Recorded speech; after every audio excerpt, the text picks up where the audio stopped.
Chapter 2. Wide-Eyed Beauty. In some ways, Jake wasn't a whole lot different from most of the other boys at Harding High School in Bridgeport. He was of average height and weight, always put homework off until the last minute, and approached almost everything as if it were humorous. But Jake was good with humor, and he was good at sarcasm. His peers, never surprised to find Jake walking across campus behind an instructor, delighted greatly in the comedy of his gestures behind their backs. When the instructor would turn, Jake would smile and comment on the weather or an upcoming assignment. He baffled some of his teachers, but most of them knew Jake well enough to effectively deal with him. On one occasion, as Jake and two of his friends were sitting on the grass during lunch break, their history teacher passed by. "Watch this," Jake said. He jumped up. "I'm not sure if I'll do too well on that report this Friday, Mr. Hamble. I've been fighting a mean cold, and it's been keeping me up at night." Quick-witted Mr. Hamble replied, "I see, Mr. Bolin. In that case, you've actually had more waking hours than most other students, so I'll expect a wonderful product, certainly above the average." The two friends laughed until Mr. Hamble looked their way. Jake replies, "Okay, Mr. Hamble, and I look forward to seeing you in class. I'm really loving the exciting lectures on the American Revolution." He looked back at his buddies and grinned. "Frankly, Mr. Bolin, I'm surprised that you have any clue whatsoever about what we've been discussing in class." Then he leaned in, now within a foot of Jake's ear, and quietly said, "Careful the way you stare at that young lady sitting so strategically in front of you, little boy. I hear she's got a daddy who served 18 months active duty in Nam." He pulled back a bit, looked around, and leaned in. "And he's just a little war-crazed." Then he winked at Jake and resumed his walk.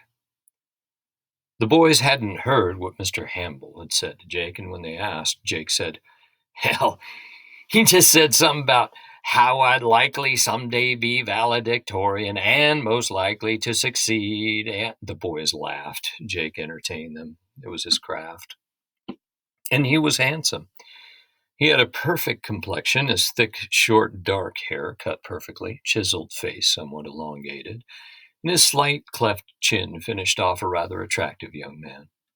His eyes were dark brown, but it was his brows and lashes that often caught a young lady off guard. He was considered just a bit above average academically, but he was far above average in the athletic department. He played halfback on the football team all 4 years and was considered one of the best in the history of the school. Jake didn't play football with hopes that he might get a scholarship to some prestigious college, his father's great hope, or that he might someday become an NFL star. Jake played football solely because of a girl that he wanted desperately to impress. He'd been attracted to her since his freshman year, but he was sure that a girlfriend would only be a nuisance, someone who demanded too much time and attention.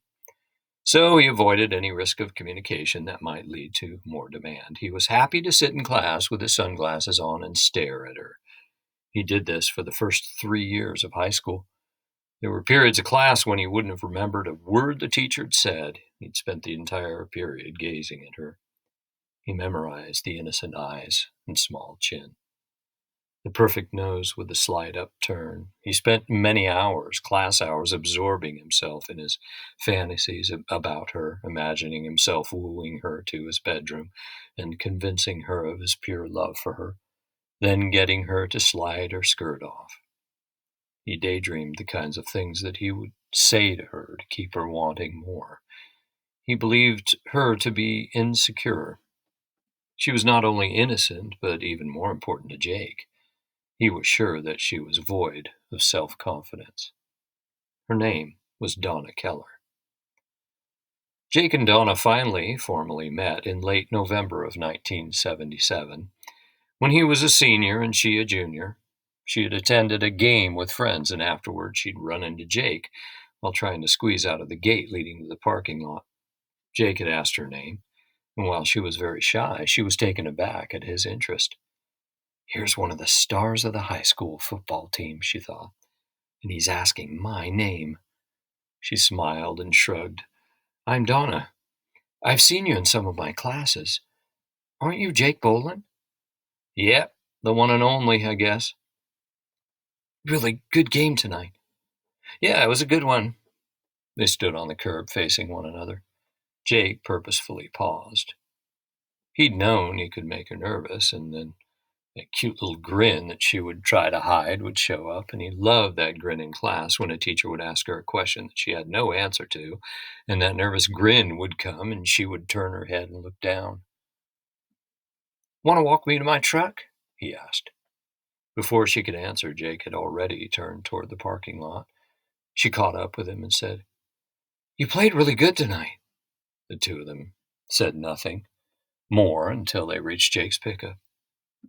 Hey, this is a nice truck. Yeah, it's my 1972 red and white Chevy. I call him Rookie.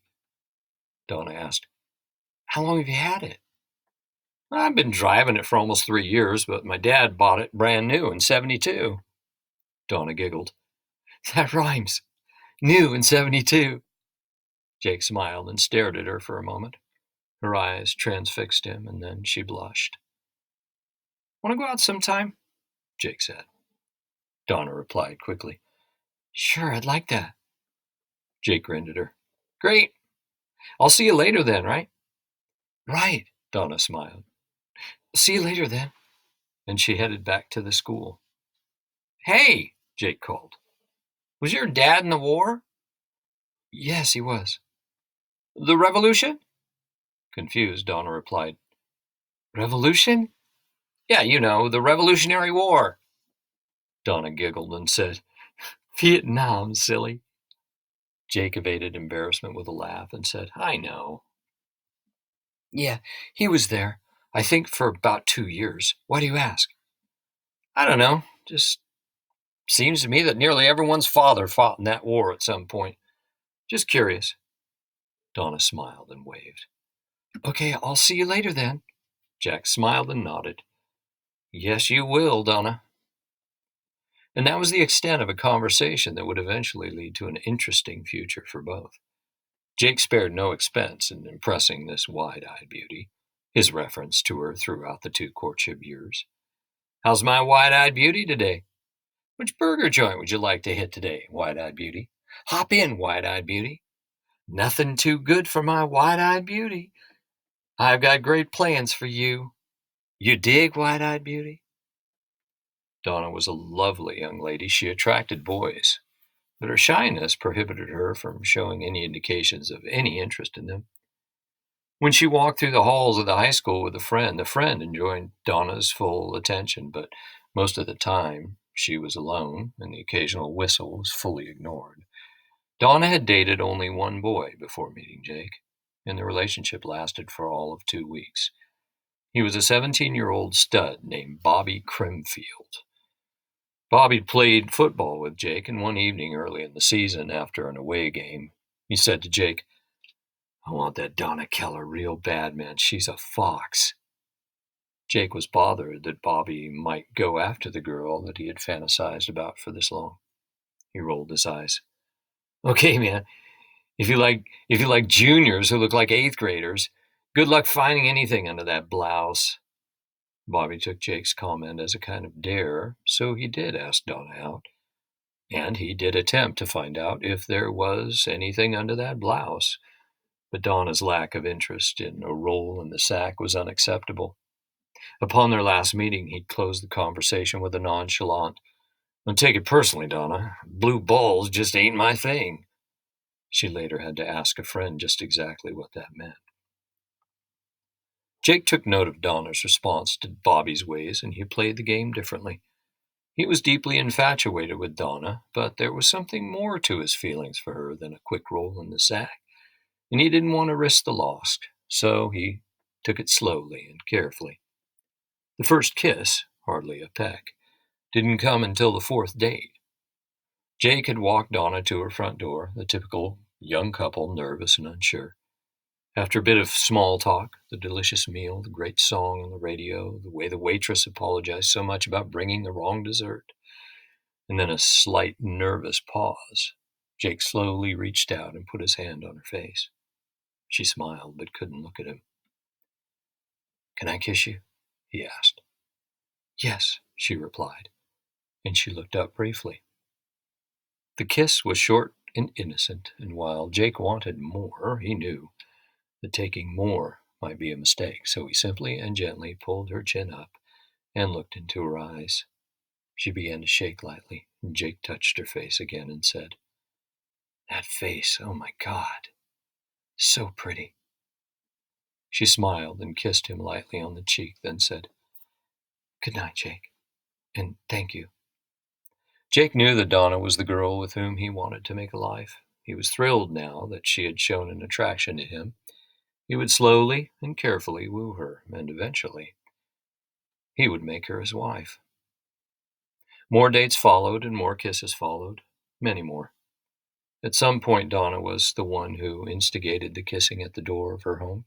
She was the one who looked up first, and she was the one who smiled, and the first who turned her head. And Jake was the willing receptionist. And the time spent on the front porch seemed to extend with the next date, until Donna wasn't satisfied with just kissing on the front porch. When Jake would shut the motor off and pull the keys out of the ignition, Donna would take the keys from his hand and toss them on the floorboard. And then she'd look at him with her very large eyes, and she would reach over and put her hand on his leg. She would then lick her lips and lean into him. Jake would place his hand on her neck, and she would breathe deeply, eyes closed, wanting badly to satisfy him. Their conversations usually centered on Jake and his football games, or on his time spent with a police officer friend. Donna always the happy and willing listener. She was impressed with the way Jake was able to speak so freely and confidently to other people. "It makes me feel safe somehow," Donna said. By the end of 3 months, Jake had managed to convince Donna that he was hers for life, that it was important to him that he showed her how much he loved her, and that this was just another way of showing that love. Donna never doubted him. For goodness sakes, Donna thought, he's been so sweet, and for 3 months. And to Jake's delight, the circumstances were perfect. It was a Sunday night, the first day of February, 1978. The couple had enjoyed a dinner at a Denny's in Milford, a town of 50,000 located a few miles north of Bridgeport. When they left the restaurant, they were surprised by light snowfall, and by the time they'd arrived at the Bridgeport exit, the snowfall had increased significantly, making it difficult to drive. Jake decided to pull off at a service station and wait it out. He and Donna walked to an adjacent diner, a hole-in-the-wall place called Alfie's. To their delight, a small cooler stocked with sodas sat next to the front counter, along with a fully stocked candy display. Jake grabbed 2 sodas and 2 Tootsie Rolls. The middle-aged gentleman behind the counter looked at Jake and smiled a nearly toothless grin, then said with a southern drawl, "Giving your Tootsie a Tootsie, huh?" Then he let out the goofiest laugh that Jake had ever heard, so far-fetched that Jake, at first, thought the man was imitating Gomer Pyle. It was all Jake could do to keep from laughing. "Yep, giving my Tootsie a Tootsie." He dropped the change on the counter, thanked the man, and wished him a good night. As they walked back to the car, Donna commented on how nice Jake was to the man. "What else do you expect?" Jake asked. Then he smiled and said, "I'm just a nice guy at heart, Tootsie." And he nudged her and laughed. "Didn't ever think you'd get to meet Gomer Pyle in person, did you?" Donna nudged Jake and said, "Hey now, be nice, Jake." They sat in the car and listened to the radio. The snowstorm had worsened, and within an hour, Jake's car was nearly covered. They walked back to the store and asked the toothless employee if he knew of a place they might stay for the night. Taken aback at the question, he paused, looked at Donna, then back at Jake, then leaned over the counter and bid Jake to come closer. "How old is she?" Jake, understanding what the man really wanted to ask, leaned in and implored quietly, "What difference does it make?" "Well, you sure you want to do this? She looks like she's 15 or 16 years old." Convinced Jake played along for a bit, and just when the toothless one thought he had convinced Jake of the mistake, Jake smiled big and said, "Oh, You think she's my date? And he laughed hard. This here's my sister. He laughed again. She's not my Tootsie at all. We're on our way back to Bridgeport, and when we couldn't see 20 feet ahead of us, we decided to pull off and find a place to stay. Jake turned and looked at Donna. Did you want to use that payphone out there now, sis? Mom and Dad are going to start worrying if we don't call them. Hesitating at first, Donna replied, Oh, yeah, I'll go call them now. And she headed out the door. Jake slapped the man on the shoulder and laughed. Sorry about that, man. I guess I should have said something. Well, the man replied, I suppose I should have kept my mouth shut. None of my business, I suppose. It's just that you two don't look much alike, that's all. Jake shot back. Yeah, we get that all the time. We've got different dads. The man smiled big, now convinced that Jake was telling the truth. In his best patriarchal tone, he said, Well, it looks like the two of you are family and friends, and that's nice. Donna stepped back through the door and said, The phone's out. No dial tone. Jake pointed to the phone sitting next to the cash register and asked, What about that one? The toothless man picked it up and put his ear and sighed. This here storm's going to be a bad one. I can feel it. The uncertainty excited Jake. Don't I suppose we could get back to the car and wait it out? Oh, no, you can't do that, the man said. This storm will cover that car of yours in a matter of an hour or so. After a pause, he looked at Jake and said, How about you go get your car? I got a place you two can stay warm till this thing passes. Jake eyed the diner and replied, Yeah, this place is nice. A lot better than waiting out in a snow-covered car. No, the man said. I got me a little cottage hooked up to the back of the diner. I done stayed in there for lots of storms. It's got a nice little wood stove. We can fire it up for you. The toothless hick had become a God-sent angel. That'd be great. And Jake smiled at Donna. Lucky for us, huh, sis? Donna did her best to react like the sister that she was supposed to be, and the toothless man fell for it. You stay right here, sis, while your brother fetches that car, he said. Donna smiled and thanked him. He accompanied Jake and Donna to the cottage, got a fire started in the wood stove, and supplied them with a plate of hot ham and fried potatoes. He apologized that there was only one bed in the place, but that Jake might just use the blankets stacked in the closet as padding on the floor. Oh, don't you worry, sir. We'll make it work somehow. We're just really grateful for your hospitality. Donna chimed. Yes, we are. He threw his hand out at Jake. Name's Alfie, son. Don't you be calling me sir no more. That's for strangers. Jake shook his hand and replied, Oh, yes, sir. Alfie. The obligatory laugh followed, and Alfie opened the cottage door. Just let me know if you need anything at all, and as soon as that power's back on, he tapped on the door, I'll be knocking. He smiled his toothless smile and walked out. Donna and Jake had talked about making their first a special time, a memory that they would never lose, something that they could recall again and again to help them get through the hard times. Under the circumstances, this surpassed anything either of them could have imagined. Jake hauled the blankets out of the closet and neatly placed them on the bed. He turned to her and said, Well, this looks like our perfect memory maker, doesn't it? Donna smiled, slowly unbuttoned her blouse and tossed it on the bed.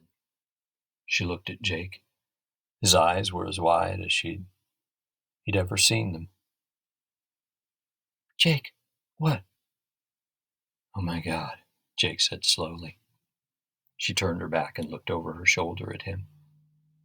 Jake said, Donna, you don't have to be shy. I mean, look at you. There's nothing to be shy about. Can you help me with this, Jake? Jake placed his hands on her shoulders and rubbed them softly. My God, Donna, you are beautiful. He undid her bra and she turned and faced him. Jake looked directly into her eyes. He placed his hands on her cheeks and said softly, Holy God, Donna, you are so damn perfectly beautiful. Donna blushed and looked down. You're just saying that. He cupped her chin and raised her face to his own and said, Hey, listen to me. I have always loved you from the first day I ever saw you, that 14-year-old freshman girl with the most amazing grin anyone ever had seen. Donna smiled. Then she watched him as he looked down.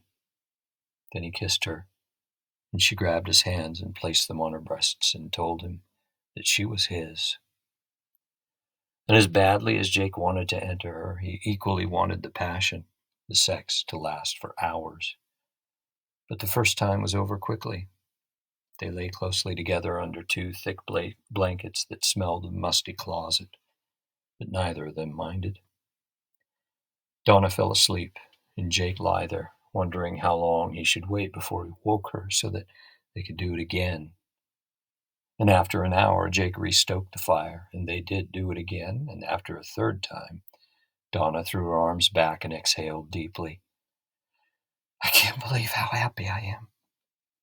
Jake leaned over and kissed her on the forehead and said, I'm glad. And he stared at her.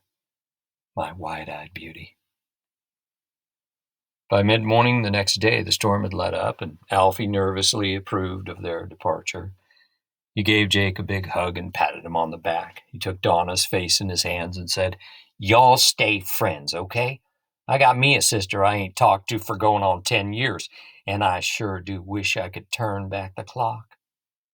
Donna smiled and replied, Oh, we will, sir. Mama and Daddy wouldn't have it any other way.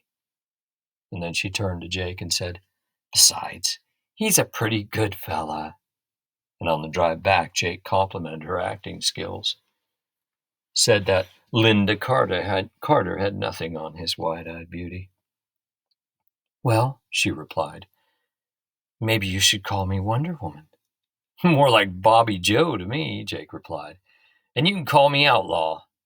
What? Who's that? Bobby Joe and the Outlaw, Jake said. She was so much better in that than the phony character she played in Wonder Woman. The couple had made it back safely, and Jake had no problem explaining to Donna's father what had happened. They had stopped at a local diner and were snowed in, so they accepted the invitation of the proprietor to stay in the diner until things cleared up. Just a little fudge never hurt anyone, Jake told Donna. In fact, sometimes a little fudge can make things sweeter. Donna smiled and shook her head.